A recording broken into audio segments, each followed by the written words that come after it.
여러분, 저는 사람을 오래 만나고 오래 살아보면서 한 가지를 분명히 알게 되었습니다. 재산이 많은 사람이 반드시 부자는 아닙니다. 오히려 내 편이 많은 사람이 진짜 부자입니다. 그런데 이 내 편이라는 것은 운 좋게 생기지 않습니다. 대부분은 말 한마디에서 만들어지고 말 한마디에서 무너집니다. 어떤 사람은 같은 말을 해도 상대가 고개를 끄덕이며 마음을 열고, 어떤 사람은 같은 뜻을 말해도 상대가 얼굴을 굳히며 멀어집니다. 그 차이가 능력일까요? 학벌일까요? 저는 그렇게 보지 않습니다. 그 차이는 결국 말의 방향과 말의 온도에서 생깁니다. 저도 젊을 때는 이런 착각을 했습니다. 나는 진심으로 말했는데 왜 상처를 받지? 좋은 뜻인데 왜 오해를 하지? 그래서 설명을 더 했습니다. 더 조목조목, 더 논리적으로, 더 친절하게. 그런데 이상하지요. 설명하면 할수록 관계가 풀리는 게 아니라 오히려 실타래처럼 더 꼬여버릴 때가 있습니다. 여러분도 그런 경험 있으십니까?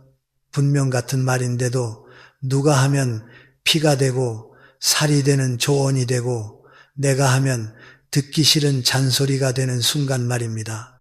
그때 사람은 스스로를 탓합니다. 내가 말주변이 없어서 그래.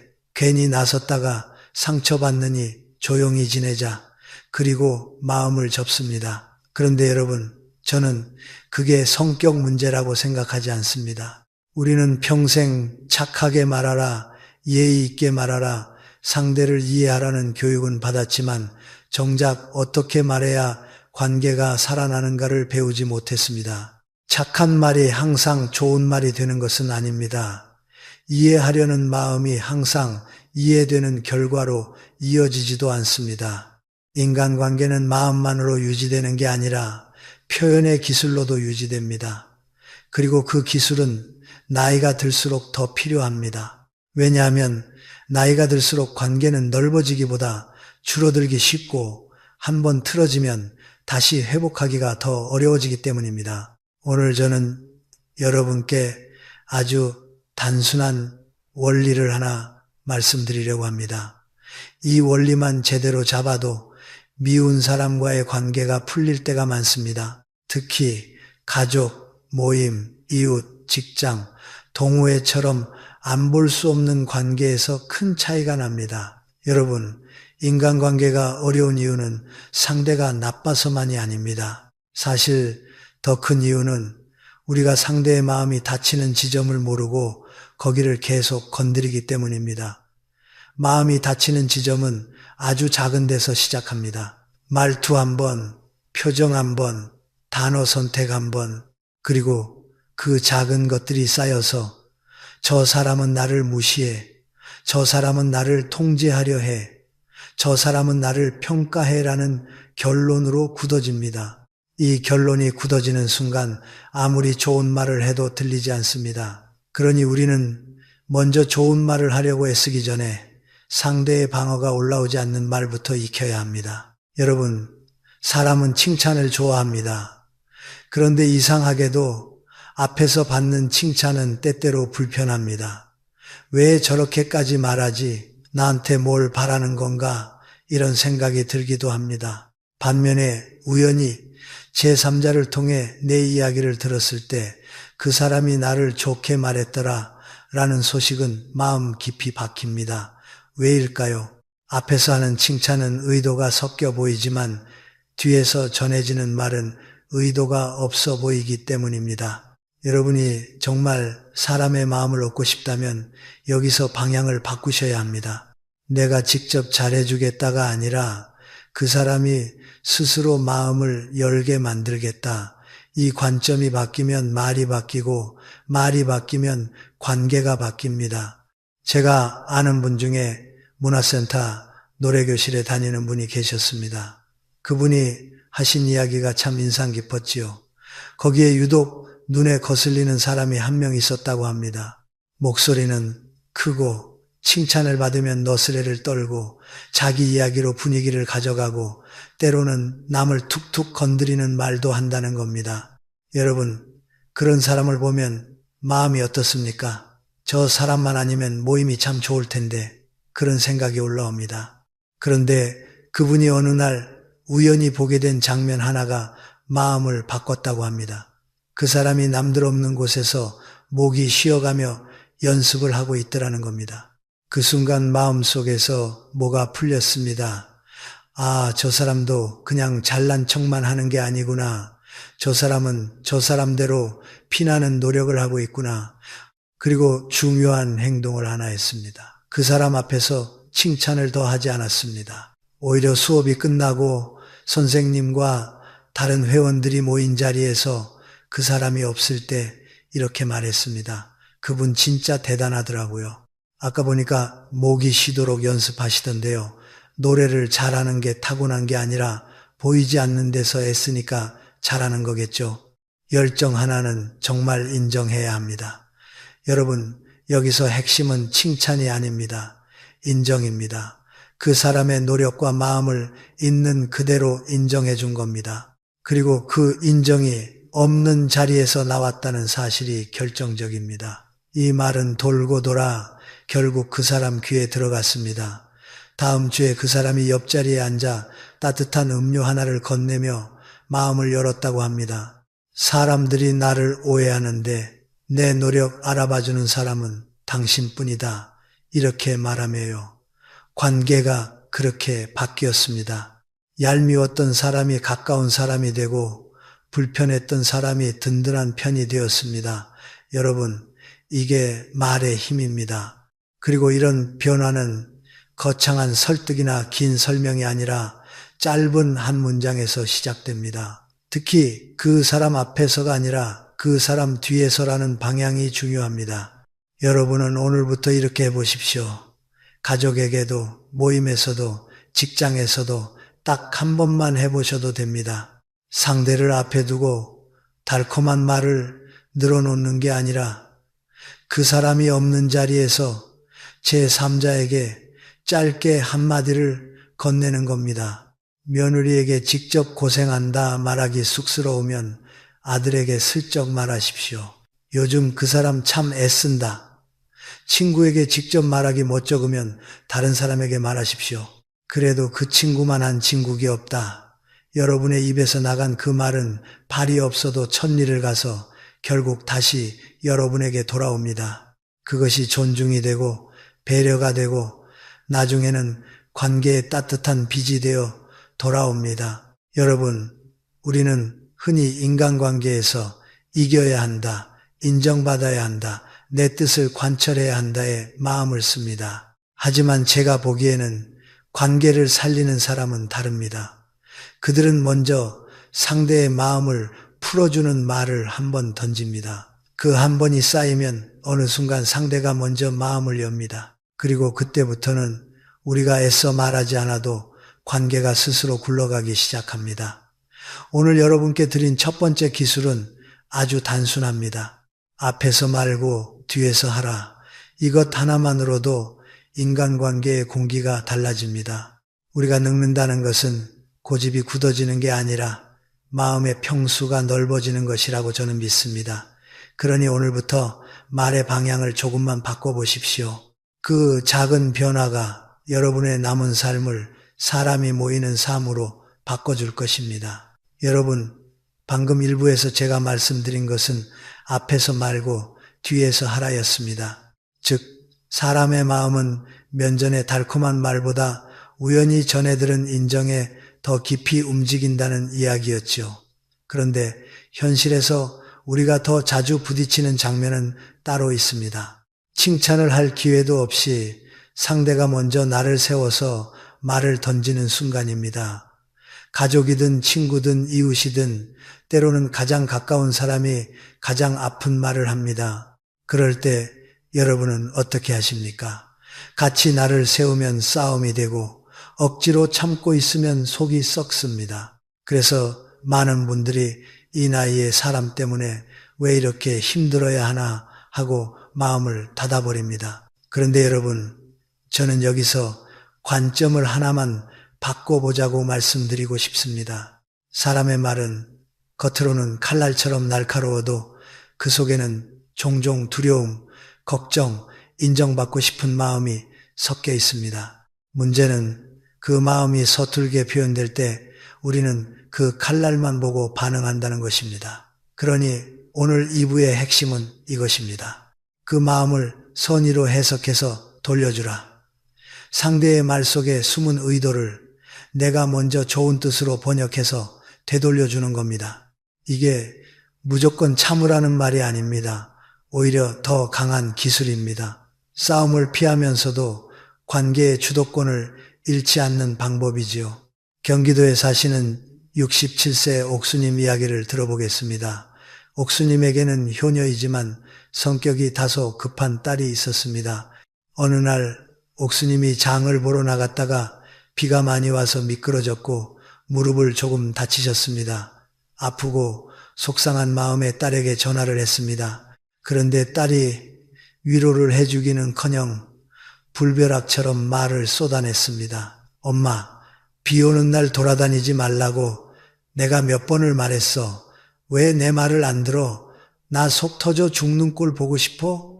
여러분, 이런 말을 들으면 마음이 어떻습니까? 다친 사람 입장에서는 내가 너를 어떻게 키웠는데 같은 섭섭함이 올라오지요. 예전 같으면 옥수님도 바로 맞받아쳤을 겁니다.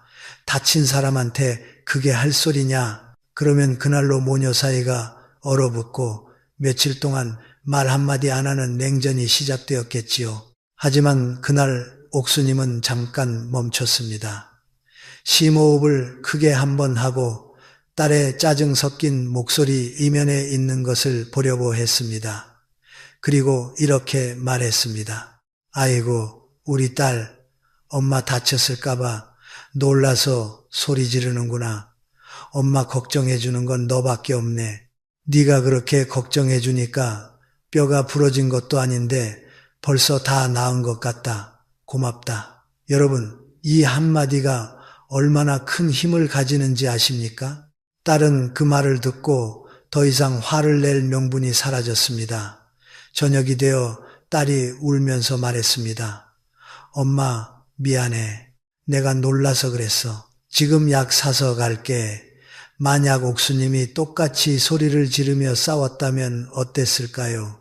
서로의 상처에 소금을 뿌리고 마음의 금이 더 깊어졌을 겁니다. 여러분, 심리학에는 리프레이밍이라는 개념이 있습니다. 액자를 바꾸면 같은 그림도 분위기가 달라지듯 상대의 부정적인 말을 다른 의미로 재정의해 주는 겁니다. 누군가 너는 왜 이렇게 예민해? 라고 쏘아붙일 때 우리는 본능적으로 내가 뭐가 예민해? 라고 받아칩니다. 그 순간 대화는 내용이 아니라 존재의 싸움이 됩니다. 하지만 관계의 고수는 이렇게 말합니다. 당신이 그렇게 말하는 걸 보니 내가 더 세심하게 챙겨주길 바라는 마음이 큰가 보군요. 예민함이라는 부정적 단어를 세심함이라는 긍정의 언어로 바꾸는 겁니다. 상대가 던진 공격을 내가 먼저 해독해서 약으로 돌려주는 것이지요. 여러분, 사람은 누구나 체면이 있습니다. 그런데 화를 내는 순간 그 체면은 사실 강함이 아니라 불안해서 나오기도 합니다. 자녀가 부모에게 버럭하는 것도 미워서가 아니라 혹시 아프실까봐 라는 불안이 커져서 말이 거칠어지는 경우가 많습니다. 남편이 아내에게 그렇게 하면 안 돼라고 단정하는 것도 종종 내가 불안하다는 감정을 숨기려는 방어일 수 있습니다. 이때 우리가 할 일은 상대의 말꼬리를 잡는 게 아닙니다. 숨은 마음을 먼저 읽어주는 것입니다.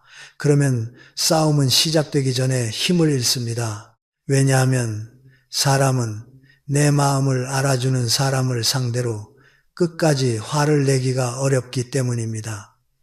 이것이 웃는 낯에 침 뱉기 어렵다는 말의 심리적 이유입니다. 정약용 선생은 유배 생활처럼 억울한 상황 속에서도 마음의 평화를 잃지 않는 비결로 서술을 강조했습니다. 용서할 서, 자는 같을 여루와 마음, 심신이 합쳐져 있습니다. 곧 내 마음으로 남의 마음을 헤아린다는 뜻이지요.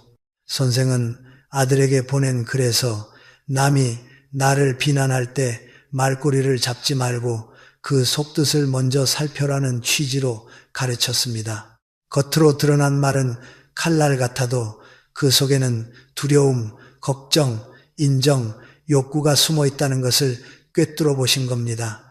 여러분, 이게 어른의 내공입니다. 화를 같이 내는 것이 강함이 아니라 상대를 미워하지 않으면서도 상황을 지배하는 것이 진짜 강함입니다. 그러면 실제로 어떻게 말해야 하느냐? 제가 여러분께 문장 형태로 드리겠습니다.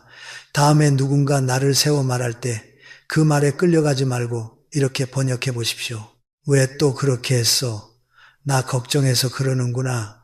고맙다. 당신은 왜 늘 그래? 내가 더 잘하길 바라는 마음이 있는 거지. 알겠어. 너는 참 답답해. 내가 더 신중하길 바라는 거구나. 그 마음은 고마워. 여러분, 이 표현들은 비굴한 사과가 아닙니다. 상대의 감정을 인정해주는 동시에 싸움의 불씨를 꺼버리는 품격 있는 전환입니다. 그리고 이렇게 한번 전환해주면 대화의 주도권이 돌아옵니다. 상대는 내가 너무 심했나 하고 스스로를 돌아보게 됩니다. 그때 비로소 여러분의 말이 들어갈 공간이 생깁니다. 여기서 중요한 경계가 하나 있습니다.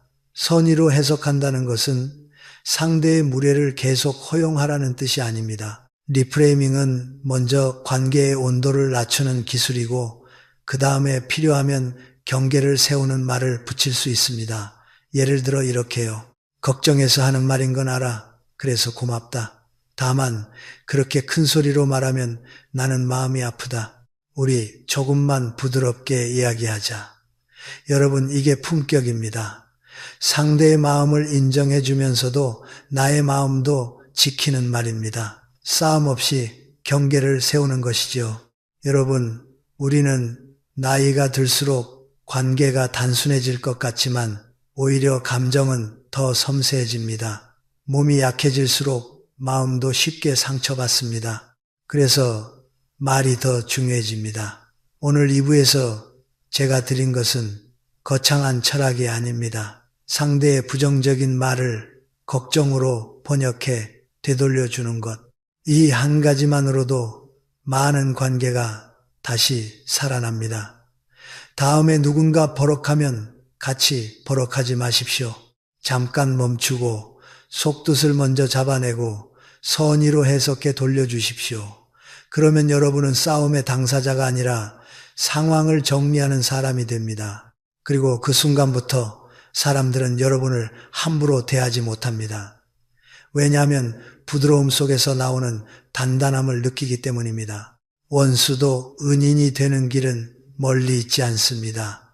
말의 칼날을 잡아 꺾는 힘은 결국 어른의 마음에서 나옵니다. 오늘부터 여러분이 그 어른이 되시길 바랍니다.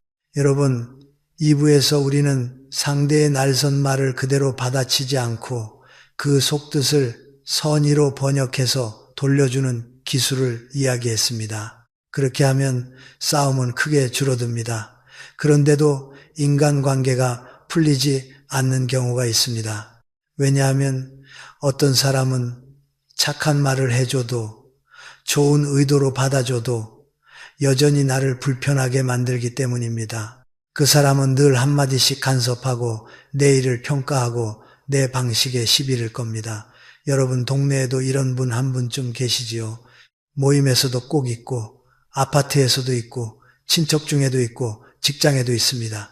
만나기만 하면 기분이 묘하게 상하고 괜히 내 자존심이 흔들립니다. 그럴 때 우리는 보통 두 가지로 반응합니다.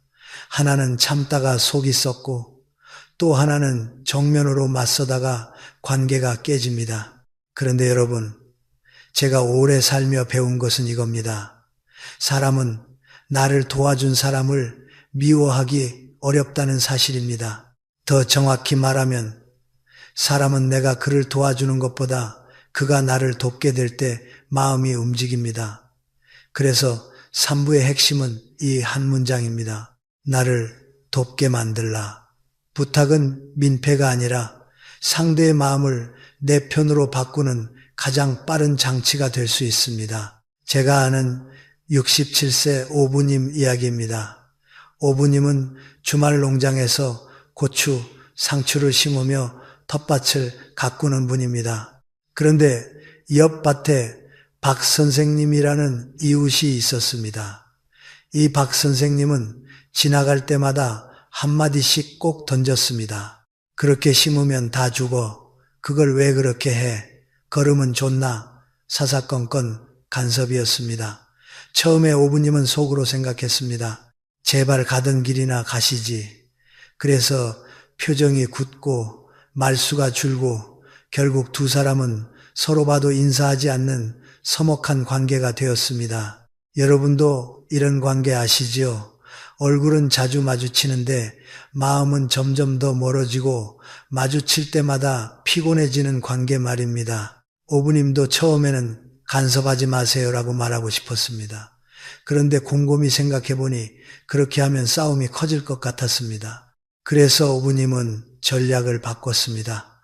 어느 날 밭에서 일하던 박 선생님에게 다가가 음료수 하나를 건네며 이렇게 말했습니다. 선생님, 지난번에 보니까 선생님네 고추는 엄청 잘 크던데요. 비결이 뭐예요? 저는 아무리 해도 안 되네요. 한 수만 가르쳐 주세요. 여러분, 이 말이 어떤 힘을 가지는지 아십니까? 그 순간 박 선생님의 얼굴이 바뀌었습니다. 무뚝뚝하던 표정에 화색이 돌았고, 아니 뭐 대단한 건 아니고 하며 헛기침을 하더니 호미를 내려놓고 30분 동안이나 열정적으로 농사 강의를 해줬다고 합니다. 심지어 자기 밭에서 딴 오이와 가지까지 한 보따리 쥐어주며 모르면 또 물어봐 하고 가더랍니다. 그날 이후 두 사람의 관계가 어떻게 됐을까요? 간섭하지 마세요 라고 맞섰을 때는 적이었지만 가르쳐 주세요 라고 부탁하니 든든한 지원군이 되었습니다. 여러분, 이게 인간관계의 묘한 원리입니다. 상대가 나를 평가하려 드는 사람일수록 그 사람의 내면에는 내가 인정받고 싶다는 욕구가 숨어 있는 경우가 많습니다. 간섭은 종종 우월감을 확인하려는 행동처럼 보이지만 그 근저에는 나는 쓸모 있는 사람이고 싶다는 갈증이 있습니다. 그래서 그 갈증을 정면으로 채워주면 간섭이 줄어듭니다. 적대가 풀립니다. 심리학에서는 사람에게 선생님 본능이 있다고 합니다. 누군가 나에게 와서 선생님의 식견이 필요합니다. 어떻게 생각하세요? 라고 묻는 순간 상대의 뇌에서는 도파민이 분비됩니다. 아, 이 사람은 내 가치를 알아보는구나. 이 느낌이 들어오면 사람은 방어가 풀리고 오히려 친절해지기 쉽습니다. 그리고 더 중요한 일이 벌어집니다. 도움을 준 사람은 자신의 행동을 정당화하기 위해 마음속에서 이런 결론을 내립니다. 내가 도와준 걸 보니 저 사람은 괜찮은 사람이야. 여러분, 이게 관계를 바꾸는 심리적 장치입니다. 상대는 나를 미워하던 마음에서 스스로 나를 괜찮은 사람이라고 재정의하게 됩니다. 그래서 부탁은 상대의 마음을 조작한다는 뜻이 아니라 상대가 스스로 좋은 사람이 되게 만드는 자리를 깔아주는 겁니다. 여러분, 우리는 부탁을 민폐라고 생각합니다. 특히 나이가 들수록 더 그렇습니다. 내가 누구에게 신세지냐, 부탁하면 체면이 깎인다. 그런데 저는 이렇게 생각합니다. 부탁은 신세가 아니라 때로는 관계에 숨을 불어넣는 통로입니다. 부탁은 상대에게 당신을 존중한다는 신호가 됩니다. 그리고 존중을 받은 사람은 쉽게 적이 되지 않습니다. 오히려 내가 저 사람을 챙겨줘야겠다는 마음이 생깁니다. 여기서 여러분이 오해하지 않으셔야 합니다. 부탁은 구걸이 아닙니다. 부탁은 나를 낮추는 말이 아니라 상대의 가치를 올려주는 말입니다. 핵심은 요청의 크기가 아닙니다. 아주 작은 조언이면 충분합니다. 예를 들어 모임에서 늘 말이 많은 사람이 있다면 그 사람에게 이렇게 물어보십시오. 선생님은 이런 상황이면 어떻게 하세요? 혹은 이웃에게 이렇게 말해 보십시오. 제가 이 부분이 약해서 그런데 선생님 의견이 궁금합니다. 이 말 한마디가 상대의 태도를 바꿀 때가 많습니다. 미국의 정치가 벤자민 프랭클린이 이런 취지의 말을 했지요. 한 번 친절을 베푼 사람은 또 다른 친절을 베풀 준비가 되어 있다. 사람 마음을 얻는 가장 확실한 방법은 내가 그를 도와주는 것이 아니라 그가 나를 돕게 만드는 것이라는 뜻입니다. 여러분, 이 말은 차가운 계산이 아니라 인간 심리를 꿰뚫는 현실의 지혜입니다. 도움을 받는 것이 아니라 도움을 요청하는 방식이 관계를 바꿉니다. 그렇다면 어떤 부탁이 가장 좋을까요? 제가 3가지 기준을 드리겠습니다. 첫째, 상대가 자부심을 느낄 분야를 골라야 합니다. 농사를 잘하는 사람에게 농사 묻고, 요리를 잘하는 사람에게 요리 묻고, 사람 관계에 능한 사람에게 모임 분위기 묻는 겁니다. 사람은 자기 강점이 인정받을 때 마음이 열립니다. 둘째, 시간을 많이 빼앗지 않는 부탁이 좋습니다. 한수만 가르쳐 주세요. 짧게 조언만 주세요. 이런 표현은 상대가 부담 없이 도와주게 합니다. 부담이 크면 방어가 생기지만 부담이 작으면 친절이 나옵니다. 셋째, 부탁 뒤에는 반드시 감사로 마무리해야 합니다. 덕분에 큰 도움이 됐습니다. 선생님 말씀 듣고 길이 보였습니다. 이런 한 문장은 관계에 신뢰를 쌓습니다. 상대는 내가 의미 있는 일을 했구나 하고 만족합니다. 여러분, 오늘 3부의 결론은 간단합니다. 갈등을 줄이는 데서 멈추지 말고 관계를 내 편으로 돌리는 방법을 쓰십시오. 그 방법이 무엇이냐? 나를 돕게 만들라. 상대에게 도움을 청하는 순간 그 사람은 내 인생의 방해꾼에서 조력자로 자리를 옮길 수 있습니다. 물론 모든 사람이 바뀌는 것은 아닙니다. 그러나 놀랍게도 많은 관계가 이 한 가지로 부드러워집니다. 특히 모임에서, 이웃에서, 가족 사이에서 늘 간섭하던 사람이 은근히 챙겨주는 사람으로 변하는 경우가 생깁니다. 여러분, 오늘 딱 한 번만 해보십시오. 내가 불편해하던 그 사람에게 아주 작은 조언을 구해보는 겁니다. 선생님이라면 어떻게 하시겠어요? 이 한 문장이 천하의 악연을 은인으로 바꾸는 첫걸음이 될 수 있습니다. 여러분, 3부에서 우리는 나를 돕게 만들라는 이야기를 했습니다. 부탁은 민폐가 아니라 상대의 선생님 본능을 깨워서 관계의 위치를 바꾸는 기술이라고 말씀드렸죠. 그런데요, 부탁을 해도 안 풀리는 관계가 있습니다. 상대는 내가 뭘 해도 끝까지 옳고 그름을 따지려 하고 말싸움에서 이기려 들고 내 말에 논리적 허점을 찾아 공격합니다. 이런 사람과 대화하면 어떤 기분이 드십니까? 내가 말 한마디 하면 10마디로 돌아온다. 말 섞는 순간 내가 지는 기분이다. 그래서 점점 말을 줄이고 결국에는 관계 자체를 피하게 됩니다. 그런데 여러분, 저는 여기서 꼭 드리고 싶은 말이 있습니다. 인간관계에서 이기는 사람이 반드시 잘 사는 사람은 아닙니다. 오히려 관계에서 끝까지 이기려는 사람은 결국 사람을 잃는 경우가 많습니다. 반대로 관계에서 한 걸음 져주는 사람은 이상하게도 시간이 지나면 더 큰 것을 얻습니다.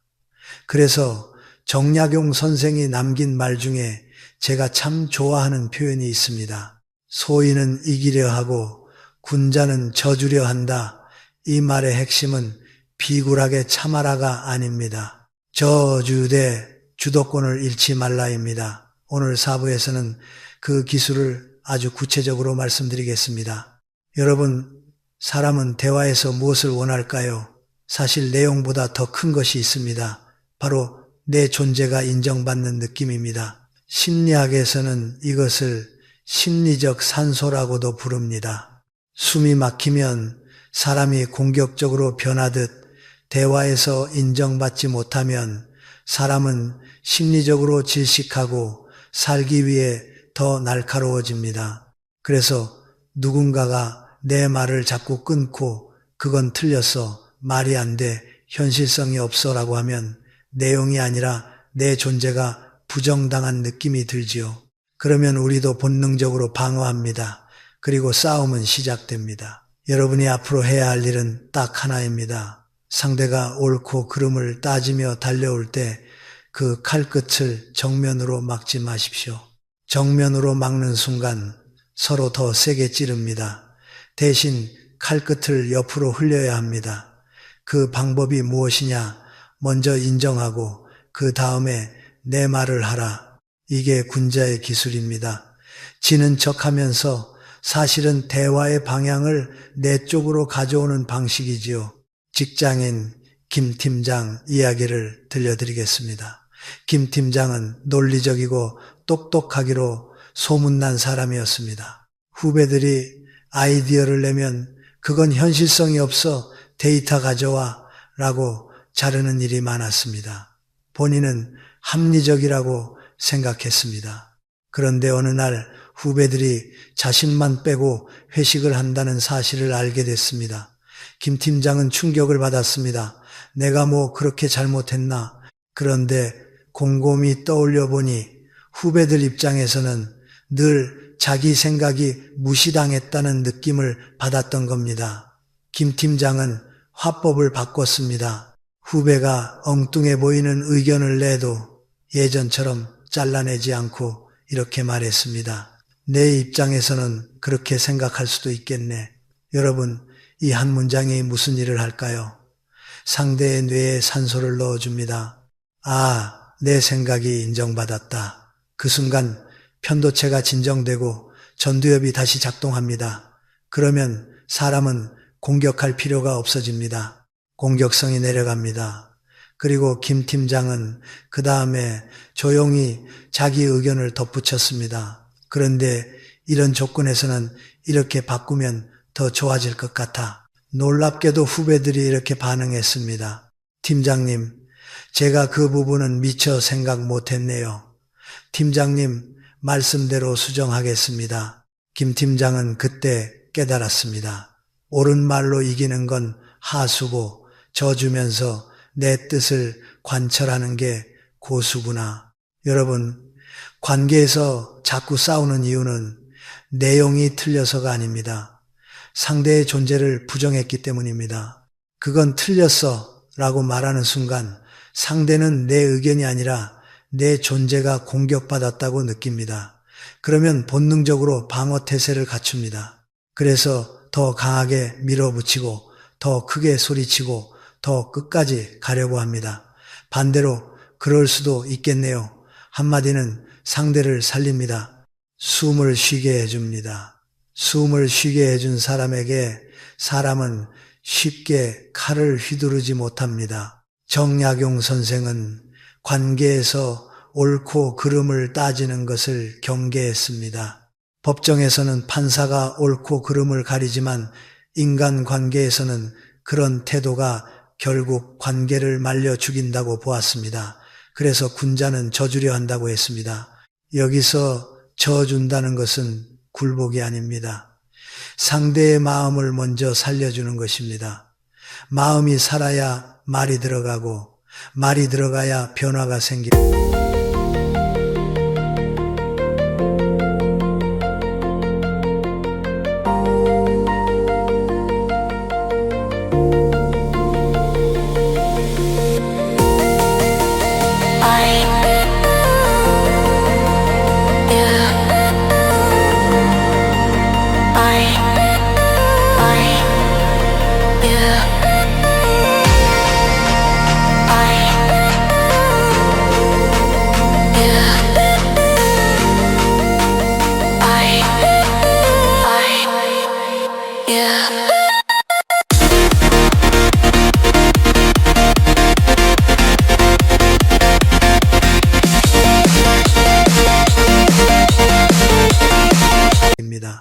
마음을 죽여놓고 옳은 말만 던지면 옳은 말은 옳은 말대로 남고 관계는 죽습니다.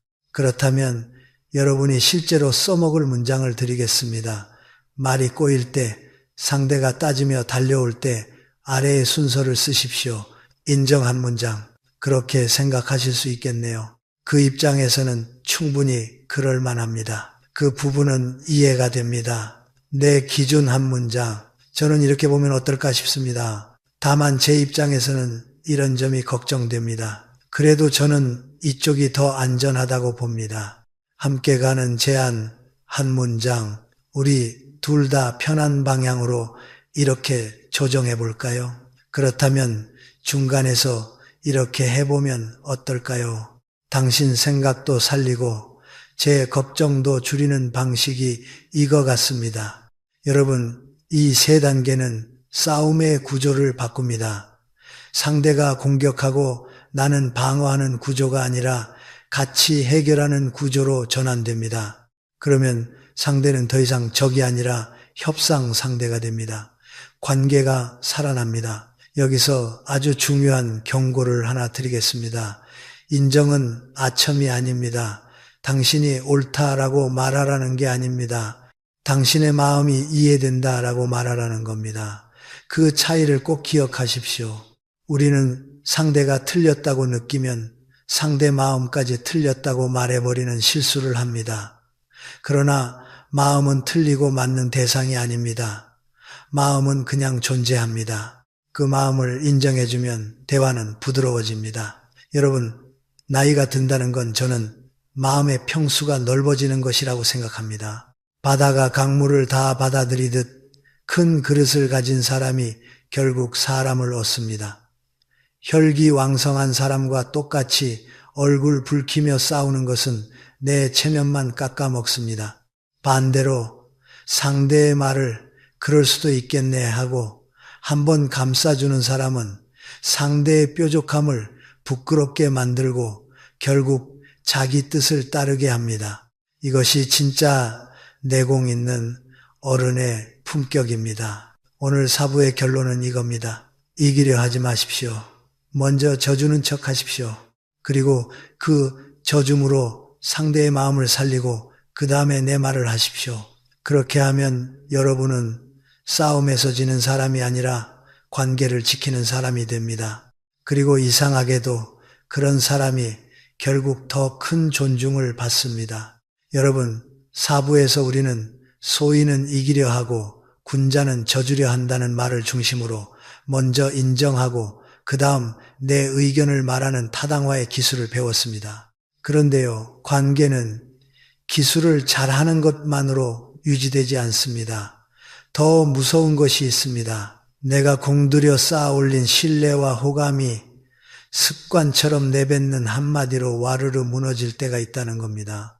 사람은 큰 사건 때문에 멀어지기도 하지만 실제로는 아주 사소한 말 때문에 정이 떨어졌다는 결론을 내리는 경우가 많습니다. 더 무서운 건 그 말이 악의에서 나온 게 아니라 배려라고 착각한 습관일 때가 많다는 점입니다. 오늘 오부에서는 관계를 망가뜨리는 대표적인 습관성 표현, 그 중에서도 가장 흔한 말 하나를 먼저 다루겠습니다. 바로 아무거나입니다.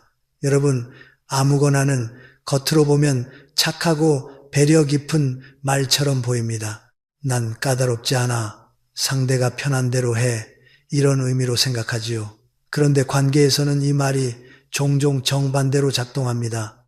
왜냐하면 아무거나는 실제로 상대에게 선택의 책임과 부담을 전가하기 때문입니다. 사람은 메뉴를 고르는 게 어렵다기보다 잘못 고르면 욕먹을까봐 피곤해집니다. 그 부담을 한쪽이 계속 떠안으면 결국 마음속에서 이런 생각이 생깁니다. 저 사람과 있으면 내가 늘 신경을 써야 해. 그러면 정이 떨어집니다. 여러분, 옛말에 과공비례 고공회리라는 말이 있습니다. 지나친 공손함은 예의가 아니라는 뜻이지요. 인간관계에서도 마찬가지입니다. 지나친 양보, 지나친 네가 정해는 배려가 아니라 무책임으로 들릴 때가 있습니다. 특히 가까운 사이일수록 그렇습니다. 가족끼리, 친구끼리, 모임 사람끼리 아무거나가 반복되면 상대는 점점 지칩니다. 왜냐하면 아무거나는 사실상 이런 말로 들릴 수 있기 때문입니다. 나는 책임지기 싫다. 네가 결정해라. 제가 아는 70세 김 선생님 이야기입니다. 김 선생님은 본인을 아주 소탈한 사람이라고 자부했습니다. 친구들이 점심 뭐 먹을까 물으면 늘 이렇게 말했지요. 난 아무거나. 자네들 먹는 거 먹지. 여러분도 이런 말 자주 하시죠? 김 선생님은 그게 배려라고 믿었습니다. 그런데 어느 순간부터 이상한 일이 벌어졌습니다. 점심시간이 되면 친구들이 슬쩍슬쩍 김 선생님을 피하는 겁니다. 어떤 날은 김 선생님이 화장실 다녀온 사이에 친구들이 자기들끼리만 밥을 먹으러 가버리기도 했습니다. 김 선생님은 너무 섭섭해서 친구에게 따졌습니다. 아니, 어떻게 나만 빼놓고 가나? 내가 반찬 투정을 하나 돈을 안 내나? 그때 친구가 한숨을 쉬며 말했습니다. 이 사람아, 자네랑 밥 먹으러 가면 머리가 아파서 그래. 국밥 먹자고 하면 어제 먹었다 하고 입으로는 아무거나라면서 속으로는 까다롭잖아. 누가 자네 비위 맞추겠나? 자네는 아무거나가 아니라 다 싫어처럼 느껴져. 여러분, 이 말이 얼마나 뼈아픈지 아십니까? 김 선생님은 망치로 머리를 맞은 기분이었다고 합니다. 본인은 까다롭게 굴지 않으려고 아무거나를 말했지만 실제로는 친구들이 제안하는 메뉴마다 은연중에 부정적인 반응을 보였던 겁니다. 그건 별로, 그건 어제 먹었지, 그건 좀, 이런 작은 표정과 말이 쌓이면 상대는 이렇게 느낍니다. 결국 내가 다 맞춰야 하는구나. 그날 이후 김 선생님은 태도를 바꿨습니다. 어느 날 점심시간이 되자 먼저 이렇게 말했습니다. 오늘은 날도 쌀쌀한데 칼국수 한 그릇 어때? 내가 쏠게. 먼저 메뉴를 제안하고 책임을 지고 분위기를 열었습니다. 그러자 친구들이 반색하며 그거 좋지 하고 따라왔습니다. 그 이후 김 선생님은 친구들 사이에서 메뉴 대장이 되었다고 합니다. 여러분, 관계가 회복된 겁니다. 왜요? 김 선생님이 더 착해져서가 아닙니다. 오히려 반대입니다. 더 분명해졌기 때문입니다. 취향을 숨기지 않고 선택을 떠넘기지 않고 관계의 부담을 나눴기 때문입니다. 여러분, 인간관계에서 진짜 배려는 아무거나가 아닙니다. 진짜 배려는 구체성입니다. 상대를 편하게 해주는 것은 무조건 양보가 아니라 선택의 범위를 좁혀주는 안내입니다. 예를 들어 상대가 뭐 드실래요? 라고 물으면 정답을 딱 찍지 못하겠으면 이렇게 말해도 됩니다. 면보다는 밥이 좋습니다. 국물 있는 게 좋네요. 매운 건 오늘은 좀 피하고 싶습니다. 이 정도만 말해도 상대는 훨씬 편해집니다. 왜냐하면 방향이 생기거든요. 상대는 내 마음을 읽느라 에너지를 쓰지 않아도 됩니다. 여러분, 많은 관계가 깨지는 이유는 큰 잘못이 있어서가 아닙니다. 작은 말이 반복되면서 상대가 계속 부담을 떠안기 때문입니다. 아무거나는 그 대표적인 말입니다. 특히 나이가 들수록 관계는 편안함을 기준으로 정리됩니다. 젊을 때는 의리로 만나도 나이가 들면 만나고 나서 마음이 편한 사람을 찾게 됩니다. 그러니 여러분이 사람을 잃고 싶지 않다면 이 말부터 바꾸셔야 합니다. 오늘부터 연습해 보십시오. 아무거나 대신 두 가지 보기를 말하는 겁니다. 나는 오늘은 밥이 좋네.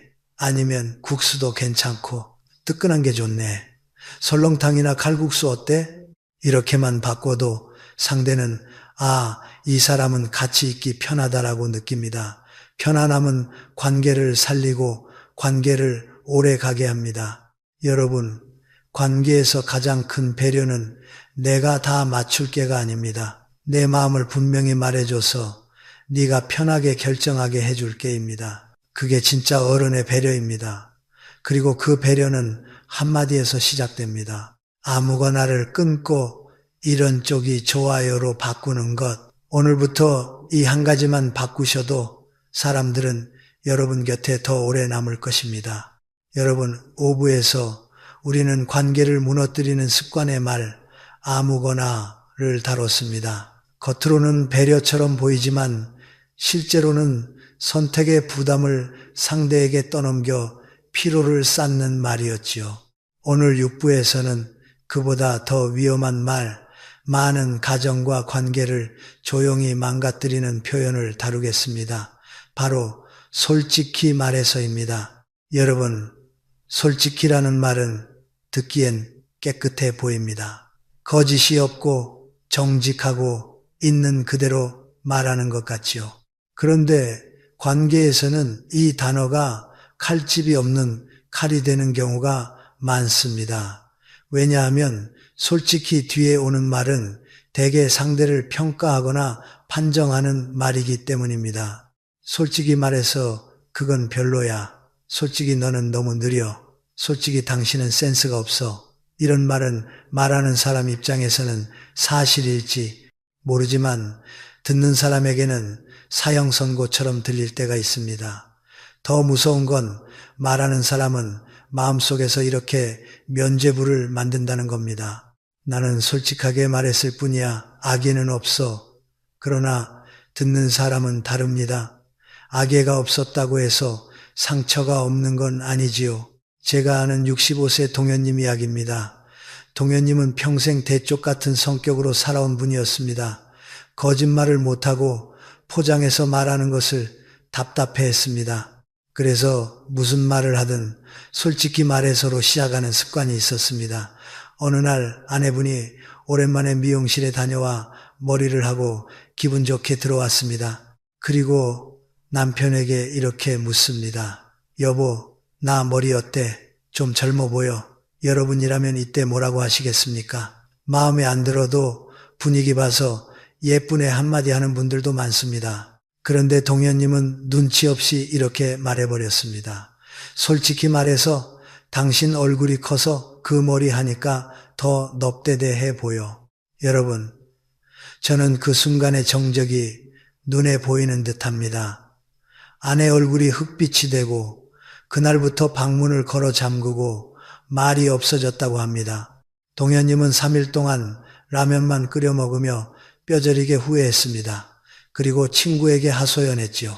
나는 거짓말을 못해. 솔직히 말했을 뿐인데 왜 이렇게까지 화를 내? 그때 친구가 혀를 차며 이렇게 말했습니다.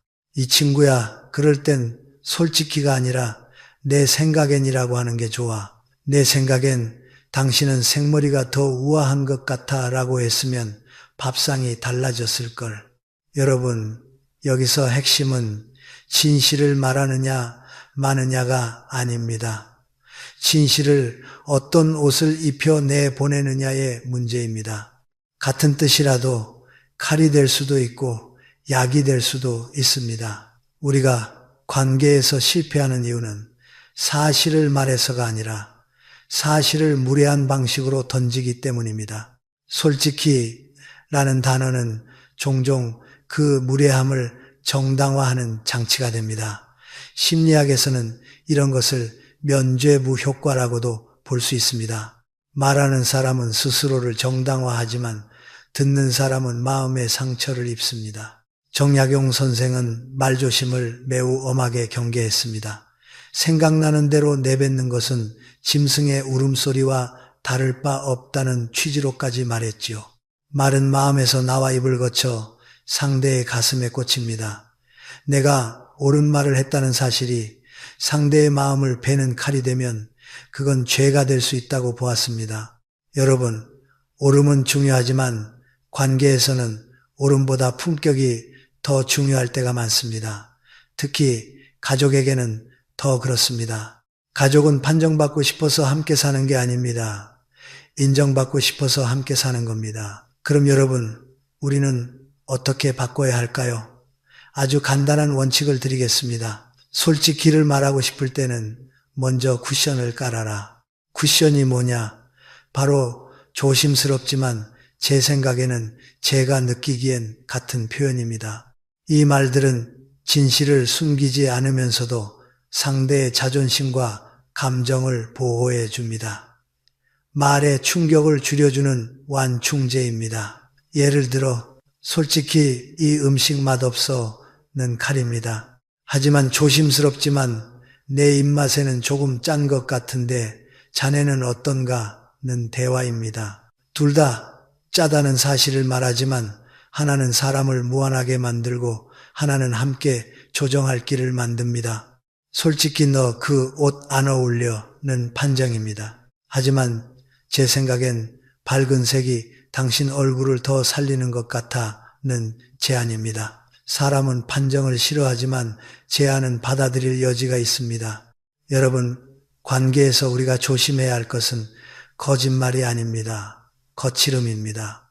진실은 거칠게 던지면 폭력이 되고 부드럽게 건네면 약이 됩니다.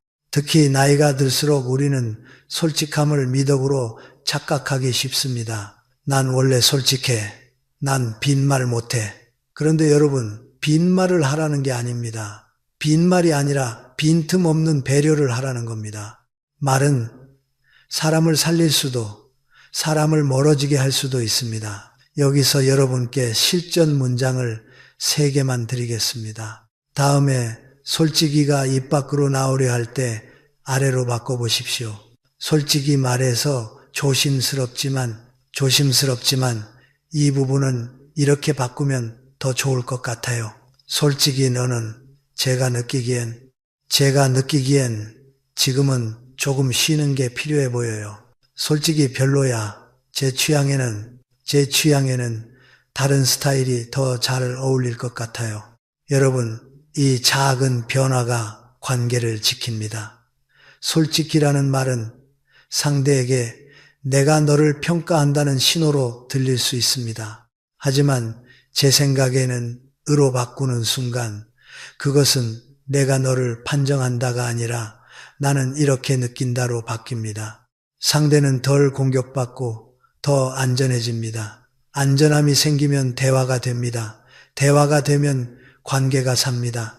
오늘 6부의 결론은 이겁니다. 솔직함은 상대가 원할 때만 약이 됩니다. 상대가 원하지 않는 솔직함은 아무리 선의로 포장해도 폭력이 될 수 있습니다. 그러니 여러분, 진실을 말하되 그 진실에 예의라는 옷을 입혀 보내십시오.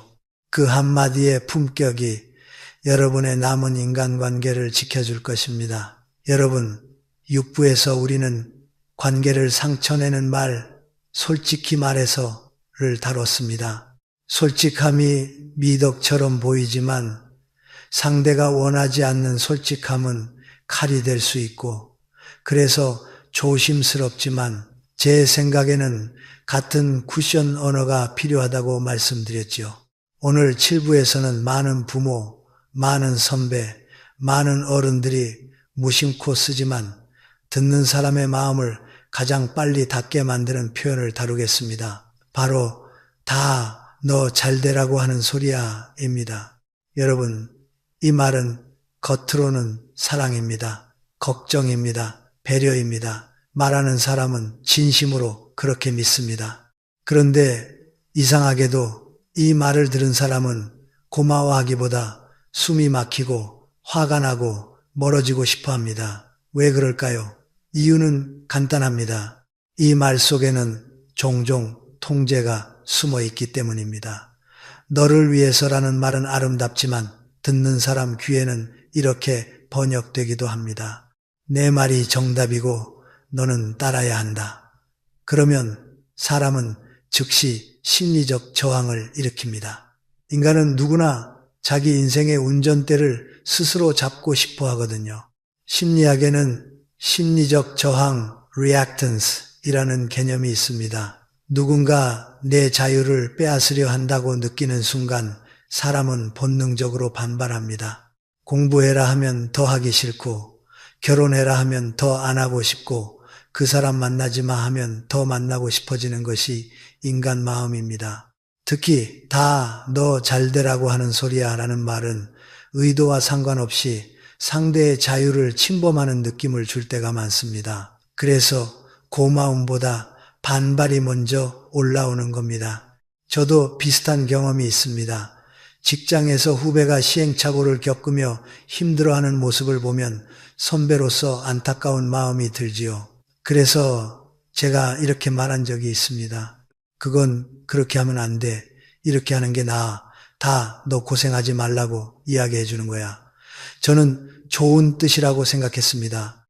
그런데 평소 순둥하던 후배가 조용히 이렇게 말했습니다. 선배님, 방식이 효율적인 건 알아요. 하지만 저도 제 방식대로 한번 부딪혀 보고 싶어요. 여러분, 그 순간 저는 머리를 한 대 얻어맞은 것 같았습니다. 아, 내가 선이라는 이름으로 이 사람의 성장 기회를 빼앗으려 했구나. 이 사람 인생의 운전대를 내가 뺏으려 했구나 하고요. 여러분, 우리는 종종 상대를 돕는다고 하면서 사실은 내 불안을 해결하려 할 때가 있습니다. 자식이 실수할까봐 불안하고, 후배가 실패할까봐 불안하고, 배우자가 내 기준에 맞지 않을까봐 불안합니다. 그래서 너를 위해서 라는 말을 붙여 내 불안을 정당화합니다. 그런데 듣는 사람은 그 불안을 정확히 느낍니다. 이건 나를 위한 말이 아니라 저 사람 마음 편하라고 하는 말이구나. 그래서 마음이 다치는 겁니다. 서울에 사시는 65세 영자님 이야기입니다. 영자님은 딸네 집에 가서 살림을 도와주곤 했습니다. 그런데 사위가 주말마다 늦잠을 자는 것이 눈에 거슬렸습니다. 그래서 툭툭 이런 말을 했습니다. 자네는 주말에 자기 개발도 안 하나? 다 자네 잘 되라고 하는 소리일세. 사위는 겉으로는 웃었지만 점점 처가 방문을 줄였습니다. 결국 딸이 울면서 말했습니다. 엄마, 제발 그만 좀 해. 김서방이 엄마 무서워서 우리 집 오기 싫대. 영자님은 억울했습니다. 나는 미워서 그런 게 아니고 다 잘 살라고 그런 건데.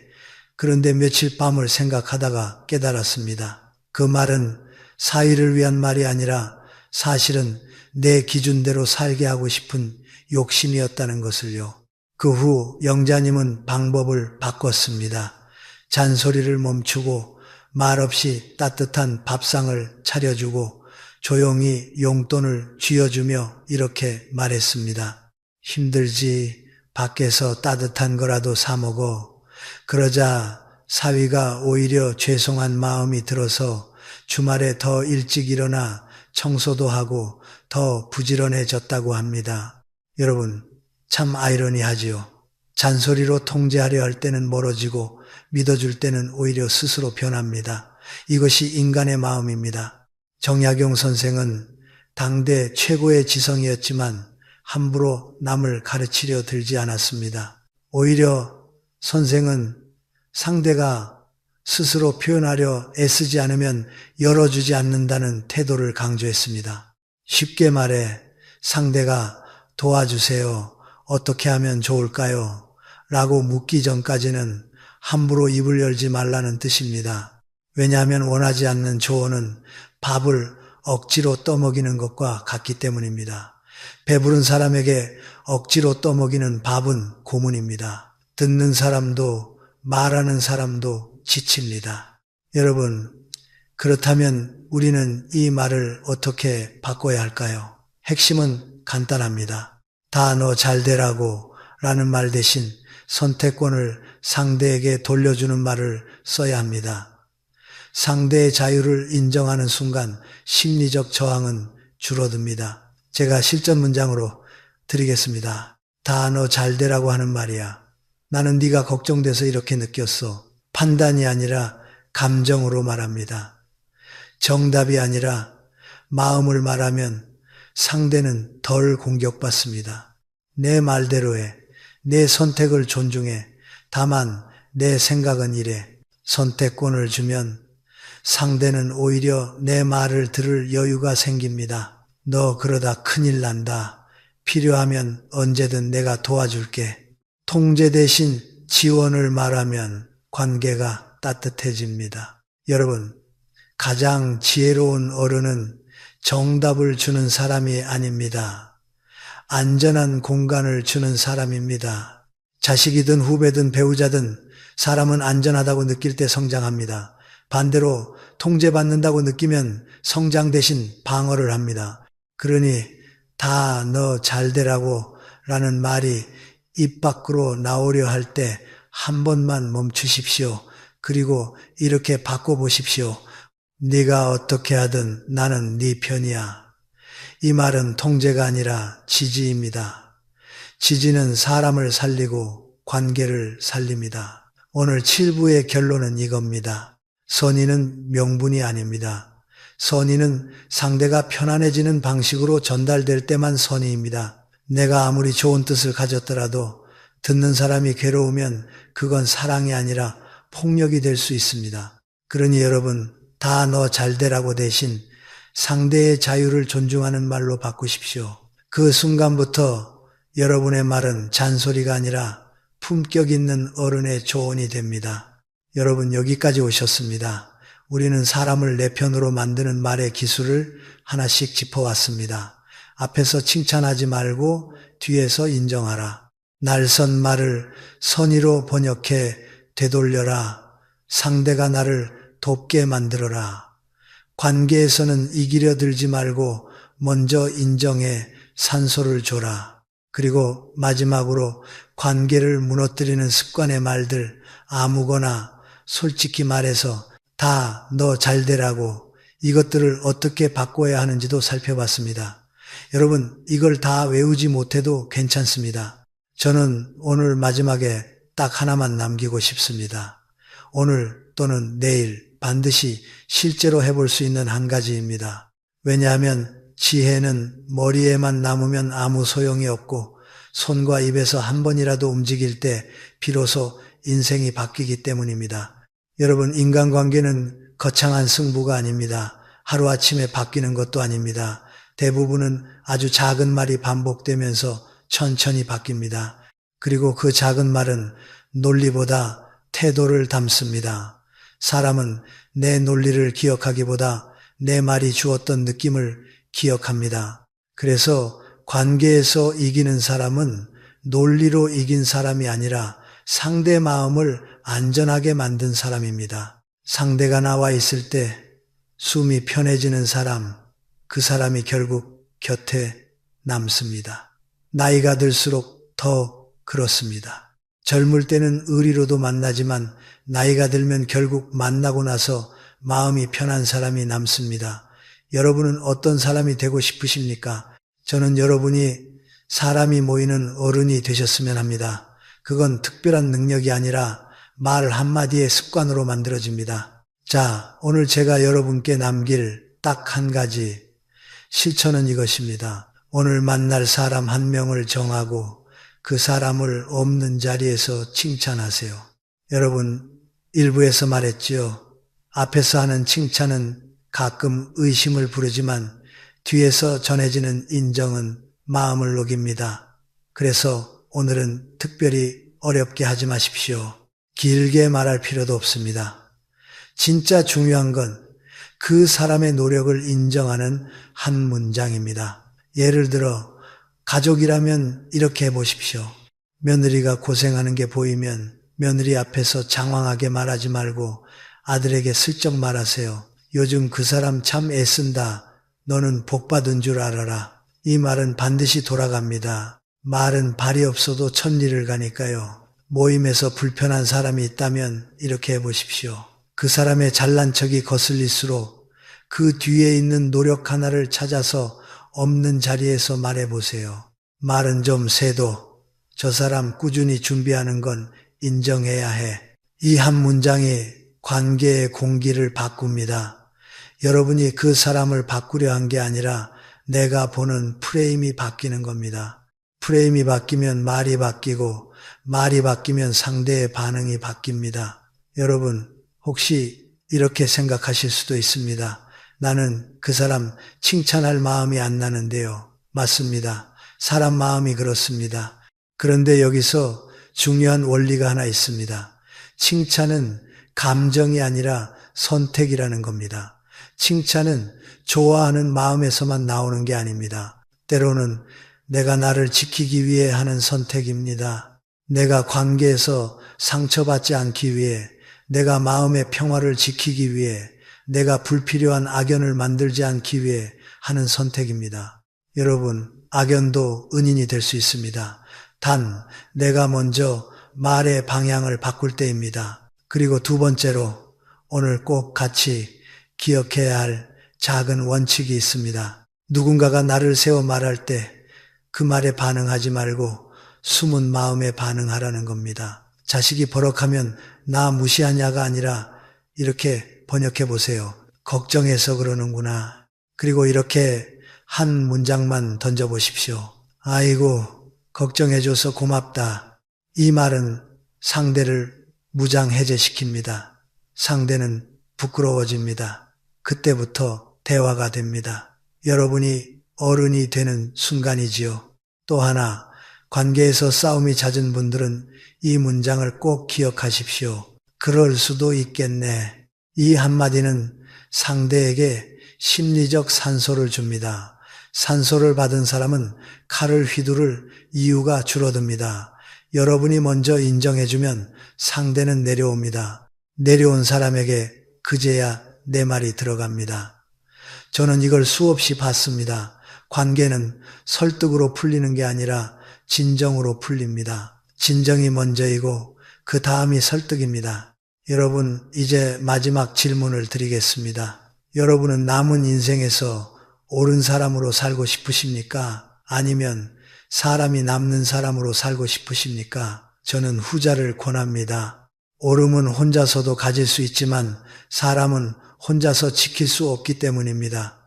인생의 후반부에 가장 무서운 가난은 돈의 가난이 아니라 관계의 가난입니다. 그 가난을 막는 가장 확실한 보험이 무엇이냐? 거창한 인맥이 아니라 오늘부터 바뀌는 말 한마디의 습관입니다. 그러니 여러분, 오늘 이 영상이 끝나면 이렇게만 하십시오. 내일 만날 사람 한 명을 떠올린다. 그 사람의 노력 하나를 찾는다. 그 사람 없는 자리에서 제3자에게 한 문장만 말한다. 그 사람 참 애쓴다. 이 한 문장으로 충분합니다. 그리고 혹시 여러분이 오늘까지도 마음속으로 이런 말을 품고 계셨다면 이 나이에 이제 와서 뭘 바꾸나? 사람은 안 변한다.